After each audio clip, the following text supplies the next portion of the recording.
Hola, bienvenidos. Soy Susana Matar y estamos en el podcast de Indumentaria Online. No te olvides de suscribirte a nuestro canal y si querés estar al tanto del contenido que vamos publicando, activa la campanita. Comencemos con el episodio de hoy. Hablaremos del olor del cuero. Para ello nos visita la licenciada Patricia Casey. Ella es consultora especialista en sistemas de gestión de calidad en la industria del cuero. Ex presidente de la Unión Internacional de Sociedades de Químicos y Técnicos de la Industria del Cuero, IULCS, y expresidente de la Asociación Argentina de Químicos y Técnicos de la Industria del Cuero. Hola Patricia, bienvenida. ¿Cómo estás? Hola Susana, muchas gracias, estoy muy bien y gracias por tu invitación para participar de esta charlita. La verdad que es un placer tenerte acá con nosotros. Bueno, para mí compartir un poco de la experiencia de muchos años de trabajo y en este tema, bueno, no soy una especialista, pero sí he trabajado bastante en lo que es evaluación de cueros. Así Lo que, sos, lo sos. con mucho gusto, acá estoy con vos para charlar un ratito. Bueno, vamos a hablar específicamente de lo que es el olor del cuero, ¿no? Para Sí. arrancar con el tema, contale a nuestra audiencia cómo funciona el sentido del olfato y qué papel juega el cerebro en todo esto. Bueno, el sistema olfativo es uno de los sistemas menos comprendidos, debido a que es un fenómeno subjetivo y no puede estudiarse fácilmente. El sentido del olfato humano es 10.000 veces más sensible que cualquier otro de nuestros sentidos y es el único lugar donde el sistema nervioso central está directamente expuesto al ambiente. Es decir, el cerebro es el encargado de concentrar toda la información que recibe de los sentidos y que se traduce en procesos a través de los cuales percibimos, actuamos, aprendemos y recordamos. Yo me planteaba si alguno de nosotros alguna vez pensó o imaginó en no tener alguno de sus sentidos. En el caso precisamente del olfato, la comida nos gusta más o menos por el olor, compramos o no algunos productos también porque nos gusta o no el olor, nos atraen algunas personas por su aroma o el perfume que usan, y el olfato nos hace revivir sensaciones, momentos y hasta personas. A mí me ocurre que cuando yo siento el olor a jazmines, recuerdo la casa de mi abuela en Flores, porque cuando se salía al jardín había una gran planta de jazmines. Sí, sí. Bueno, Sí, es verdad, a mí me sucedía eso con el olorcito a café. El olorcito a café me recuerda a mi papá. ¿sí? Sí, es así, que se levantaba y ponía el café en la cafetera, sí. Y bueno, son esos recuerdos que uno tiene, ¿no es cierto?, de los aromas vinculados a recuerdos entrañables y emociones, ¿no? Ahora, si vos querés, hablamos un poco de cómo funciona el sentido del olfato antes de hablar del cuero, ¿querés? Sí, sí, sí, perfecto. Bueno, Hagamos una el introducción. sentido del olfato, al igual que el sentido del gusto, es un sentido químico. Y se llama sentido químico porque lo que hace el olfato precisamente es detectar componentes químicos en el ambiente, con la diferencia de que en el sentido del olfato se hace a distancias mucho más largas que lo que pasa con el gusto. O sea, en líneas generales, ¿qué es lo que ocurre? Las moléculas de olor, esos compuestos químicos que están en el aire, que flotan en el aire, llegan a las fosas nasales y se disuelven en las mucosidades que se ubican en la parte superior de cada fosa nasal. Debajo de las mucosidades, en el epitelio olfatorio, las células receptoras, que son células especializadas, también llamadas neuronas receptoras del olfato, detectan los olores. Y estas neuronas son capaces de detectar miles de olores diferentes. Las neuronas receptoras del olfato transmiten la información a los bulbos olfatorios. Y estos se encuentran en la parte de atrás de la nariz. los bulbos olfatorios tienen receptores sensoriales que en realidad son parte del cerebro y que envían mensajes directos a los centros más primitivos del cerebro, donde se estimulan las emociones y la memoria, estructuras del sistema límbico, centros avanzados donde se modifican los pensamientos conscientes, que es la neocorteza, y estos centros cerebrales perciben olores y tienen acceso a recuerdos que nos traen a la memoria personas, lugares o situaciones relacionadas con estas sensaciones olfativas. La calidad del olor depende de la concentración del mismo. Podemos ver algunos ejemplos. Por ejemplo, el olor de una rosa tiene 260 componentes. Estamos hablando de componentes químicos. Y el aroma del café tiene 800 componentes. De manera que nosotros, si se habla químicamente, cuanto más grande es la molécula de un determinado compuesto, mayor es la percepción que nosotros tenemos del mismo. Ahora, ¿qué pasa con los olores? ¿Cómo los percibimos? La percepción del olfato implica 3 aspectos importantes: la intensidad, la descripción cualitativa y la apreciación del aroma. La relación entre la concentración de un olor y la intensidad percibida sigue una distribución logarítmica, que bueno, no vamos a entrar en temas tan sofisticados o específicos. El umbral, ¿qué es lo que se llama el umbral de detección de olor? Es decir, es común que hay personas que perciban más algunos olores que otras, ¿no es cierto? Es porque su nivel de percepción del olor, o el umbral de detección del olor, es diferente. Y es la concentración mínima en que se percibe el estímulo, que puede ser hasta algunas partes por trillón para algunos aromas. Quiere decir que por cada trillón de aromas tenemos la posibilidad de percibir. Bueno, luego tenemos un proceso que es la adaptación a los olores. Muchas veces nosotros, bueno, ahora después que vamos a hablar del cuero, mucha gente que venía de visita a la curtiembre decía, ¡ay, qué olor! Y nosotros no estábamos acostumbrados, ya estábamos acostumbrados al olor, si era una curtiembre que estaba siempre limpia, había un olor normal, no era un olor desagradable. A mí me ocurrió, por ejemplo, una vez ir a visitar una fábrica de gelatina, y me resultaba repugnante, y la gente que estaba ahí no lo percibía. ¿Por qué? Porque ya se había adaptado al olor. Y luego tenemos la fatiga al olor, cuando hay una total adaptación a en un tiempo prolongado. Este es un tema importante que después vamos a ver cuando hablemos del olor en los tapizados de cuero. Porque, por ejemplo, los alemanes, siempre las automotrices alemanas, tienen su método de evaluación de olor, pero uno de los puntos precisamente es que al final el evaluador tiene que preguntarse a sí mismo: si yo tuviera que hacer un viaje largo, por ejemplo de 8 horas en auto, bueno, pararía cada 2, cada 3 horas. Cuando termine ese viaje, ¿yo me sentiría cómodo con el olor que hay dentro del habitáculo del auto? Por supuesto que debido a cada uno de los componentes. O sea que vemos que hay algo muy subjetivo. Bueno, a la hora de medir un olor se miden 2 particularidades, porque por un lado, el olor puede estar compuesto por una sustancia o por un grupo de sustancias. Esta mezcla de sustancias olorosas es el caso más frecuente, y ellas se potencian, o sea, crean una sinergia o un antagonismo cuando se mezclan, y son difíciles de evaluar por métodos químicos. Mientras que cuando el olor se produce a una baja concentración, puede resultar imperceptible para un instrumento de medición, y en ese caso, el mejor instrumento de medición es la nariz humana. De hecho, si a alguien le interesa el tema y quiere profundizar, va a ver que hay narices electrónicas que se usan precisamente en esa fábrica de gelatinas que yo les comentaba.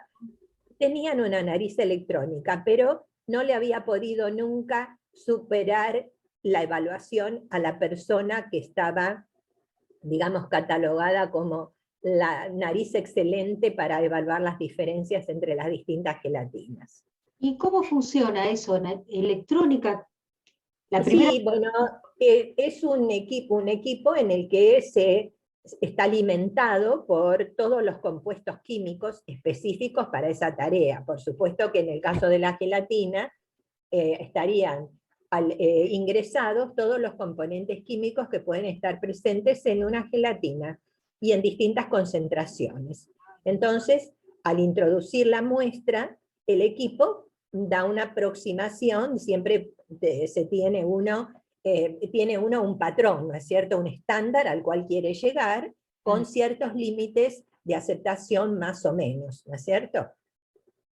Bueno, si medimos un olor compuesto, es decir, una mezcla de sustancias odoríficas, no existe un equipo capaz de reemplazar al olfato. De hecho, todas las empresas automotrices que utilizan, bueno, yo voy a hablar específicamente cuero, pero utilizan otros elementos dentro de sus habitáculos, la evaluación del olor lo realiza una persona, o un grupo de personas en realidad, ¿cierto? Entonces, el término olor se refiere a la percepción experimentada cuando una o más sustancias químicas están en el aire, entran en contacto con los sistemas sensoriales, y el olor es la respuesta humana. Bueno, como les dije, como te comenté hace un momentito, es necesario tener evaluadores, y para ello hay que constituir lo que se llama un panel olfativo. ¿Y qué es el panel olfativo? El panel olfativo es un grupo de personas, evaluadores, que son seleccionados y capacitados de acuerdo a normas preestablecidas. Por ejemplo, hay una norma americana, que es la STM, y la EN de la Comunidad Europea 13.725. ¿Cómo se realiza la selección de personas para formar parte de un panel olfativo? Primero se las selecciona, pero luego hay que capacitarlas y evaluarlas para ver si realmente pueden desempeñar esa tarea. Hay que incluir personas que tengan interés, motivación, que tengan buena salud, es decir, por ejemplo, una persona que tiene con frecuencia rinitis, o que tiene sinusitis, o que tiene tos, no, por más que tenga una buena intención, no es recomendable que forme parte de un panel olfativo, para nada. Claro. Que tengan disponibilidad de tiempo, y lo ideal es que trabajen en distintas áreas de la empresa. Es decir, alguien de una zona administrativa, alguien que esté en la parte de compras, en producción, en laboratorio. Es decir, es importante que haya varias personas que hagan la evaluación.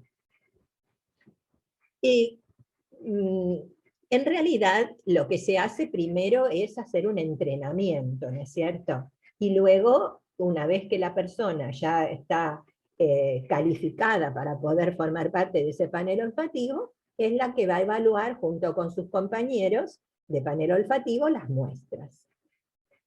Los integrantes del panel olfativo deben cumplir con ciertos requisitos. No deben estar resfriados ni con afecciones físicas que afecten el olfato. A nosotros, cuando nos trajeron todas las reglas al principio, la gente, cuando yo le decía, bueno, si vamos a formar parte del panel olfativo, ojo que no hay que haber comido o consumido caramelos o chicles 30 minutos antes de hacer la evaluación, porque todo eso va a interferir en nuestra percepción del olor. Es tener sus manos limpias, porque van a estar sosteniendo muestras, no usar perfumes, ni cosméticos, ni cremas, y además tienen que ser personas reservadas, que no intenten influir en sus compañeros haciendo comentarios cuando se hace la evaluación. Porque, digamos, cuando uno ya tiene todos los resultados, luego lo que, de acuerdo a cada norma, lo que se hacen son promedios de cuáles son las evaluaciones de cada una de las personas. Bueno, en el caso particular de los panelistas que forman parte de la evaluación de olor en la empresa en que yo trabajaba, nos brindaba un apoyo muy grande, una empresa internacionalmente conocida que es IFF, International Flavors and Fragrances, donde ellos nos traían periódicamente estándares de distintos olores y en distintas concentraciones. ¿Qué se hacía? Las personas que formaban parte, que iban a formar parte del panel olfativo o que tenían que ser recalificadas porque cada tanto tiempo había que volver a evaluar si esa persona estaba en condiciones o algo había variado en su fisiología o en su manera de percibir los olores. Entonces, la persona en un lugar reservado, no estando con compañeros, sino en un lugar donde haya un olor neutro, eso es muy importante, va destapando cada uno de estos estándares y va comparando y anotando en una planilla. Lo que va a anotar es si encuentra que hay olores que son iguales entre sí, hay una primera tanda, y luego hay distintos olores en distintas intensidades. Entonces lo mismo tiene que ir haciendo, encontrando cuáles son las muestras que se corresponden con respecto a la intensidad del olor. Todos esos datos se cargan en un programa que está establecido ya en la computadora, y con ese resultado se hace una evaluación que tiene que llegar a un determinado porcentaje que, bueno, no viene al caso en este momento. ¿Qué pasa? Muchas veces la persona requiere varios días para hacer este ensayo. ¿Por qué? Primero porque puede producirse la saturación del olor. O sea, o de pronto dice, ay, ya estoy cansada de sentir tantos olores diferentes. Hay un tema muy importante que me olvidé de comentarte, es entre muestra y muestra, o cada 2 muestras, digamos que tenemos que volver nuestro olfato como si fuera a cero. ¿Y cómo se hace eso? Se hace oliendo nuestra propia piel, que por supuesto tiene que estar libre de perfumes, como ya dijimos, cosméticos, o la ropa que usamos, o también oliendo granos de café que están dentro de un recipiente. Eso hace que nos olvidemos de ese último olor, entre comillas que nos olvidemos, ¿no? De ese último olor que habíamos percibido y que podamos continuar con el ejercicio. Muchas veces esta evaluación lleva varios días, como yo te decía, y no hay que desanimarse, porque muchas veces la gente tiene mucho interés y, ay, de nuevo lo tengo que hacer.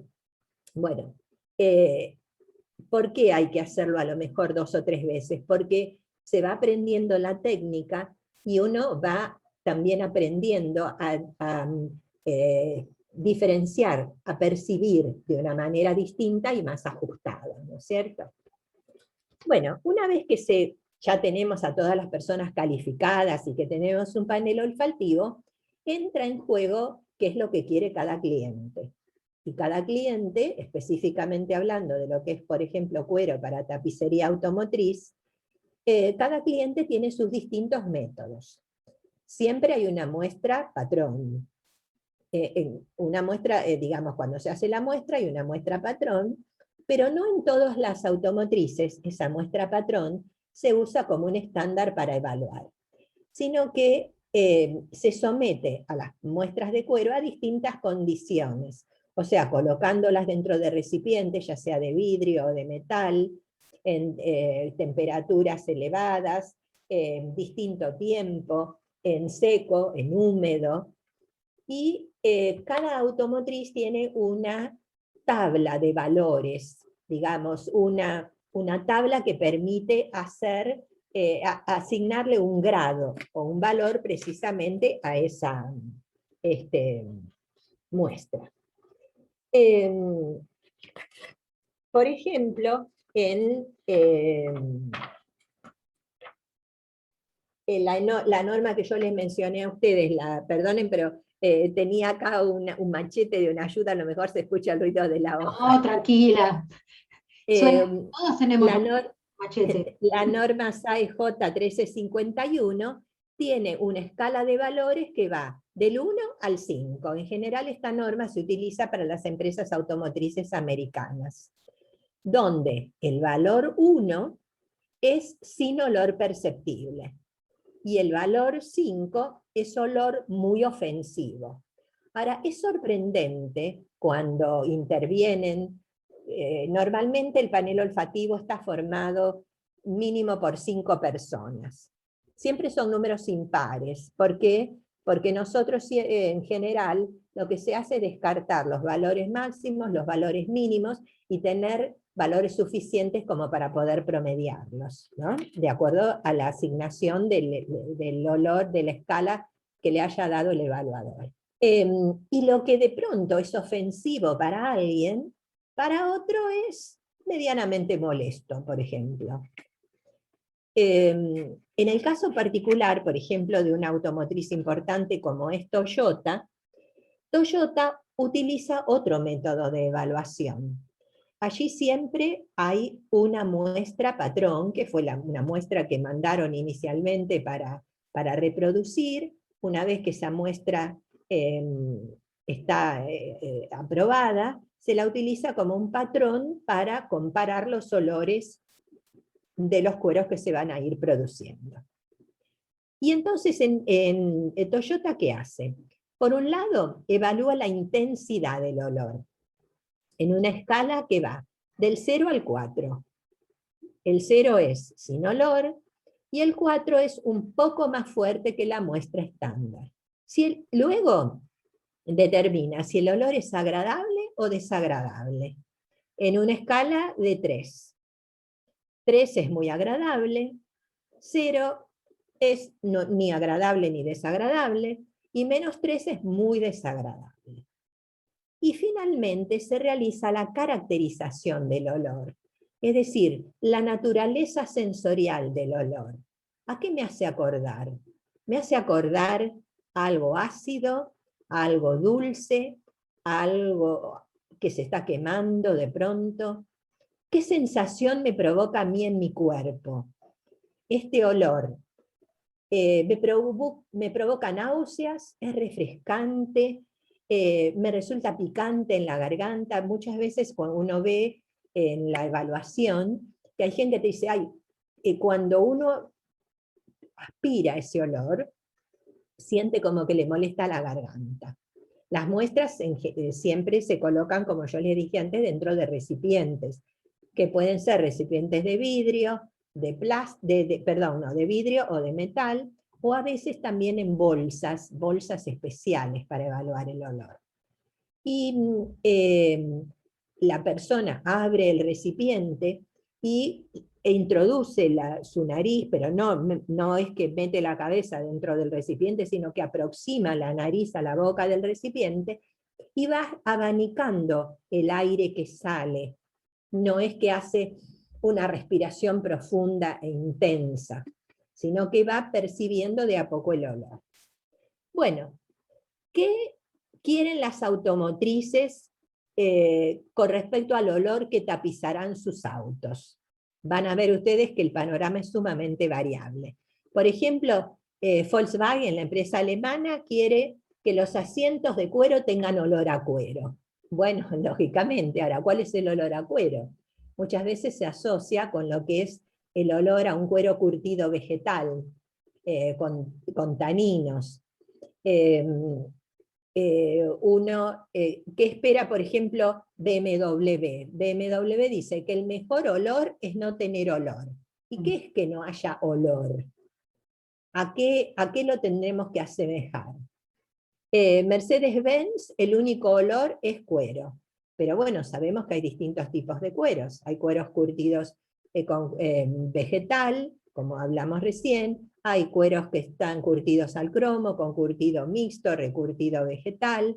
Se agregan productos químicos que también influyen, ¿no es cierto? Productos engrasantes, recurtientes, productos de terminación, o sea, los que sirven para las pinturas, o sea que es todo una mezcla nosotros precisamente de todos esos componentes químicos lo que estamos evaluando. Audi quiere que haya un olor neutro, Ford su objetivo final es evitar cualquier tipo de olor. Toyota, que no haya olor. Y otras automotrices asiáticas, muy sorprendente una vez, que no terminaban de aprobar en una automotriz asiática una muestra de cuero, y le decíamos, bueno, pero ¿qué olor pretenden? Bueno, para nosotros es el olor a zapatillas nuevas, o sea, un olor sintético, plástico, ¿no es cierto? Claro. Bueno, y es interesante ver que hay curiosidades. Yo una vez vi un programa muy interesante por televisión en un canal de cable, donde mostraban precisamente todo este tema de olor y cómo se desarrollan los perfumes, cómo uno, a veces sin darse cuenta, entra a determinados negocios, porque el negocio en sí tiene un olor, un perfume particular. Hay hoteles que inyectan en el aire acondicionado aromas, Sí, sí. ¿no?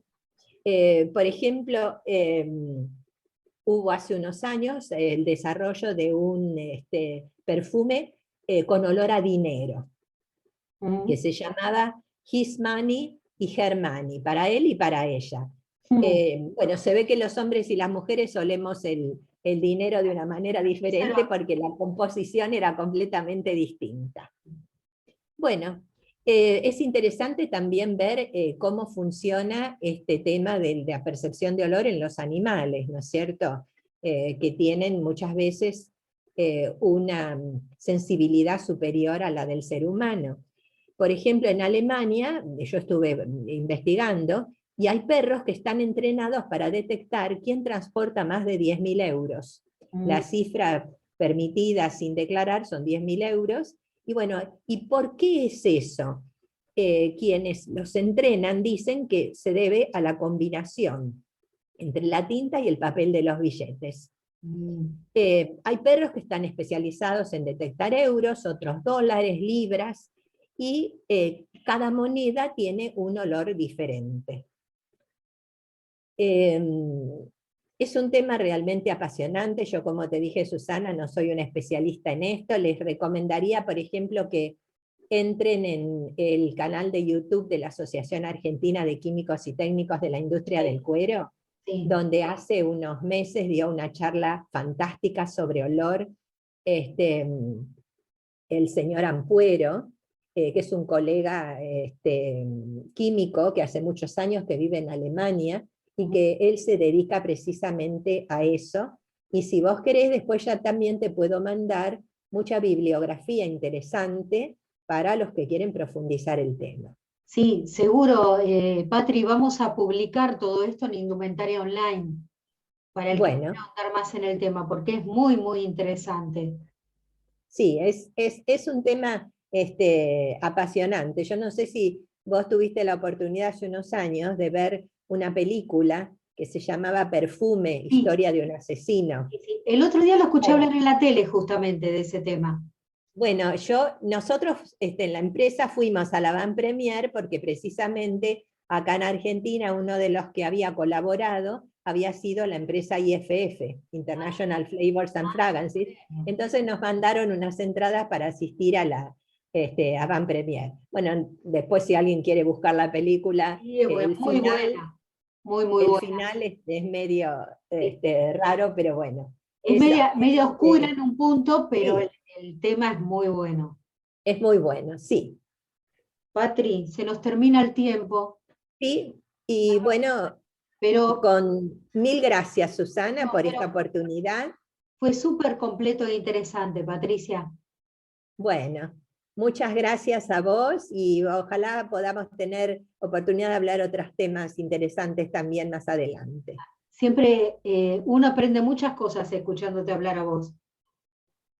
Bueno, a mí me gusta compartir lo que aprendí trabajando muchos años, 42 años en la industria, así que... Casi nada. Más, 44, ya parece que me estoy sacando años como a la edad. Bueno, Patri, muchísimas gracias y bueno, un placer haberte tenido. Igualmente, Susana, un placer estar con vos. Nos estamos viendo en otra oportunidad.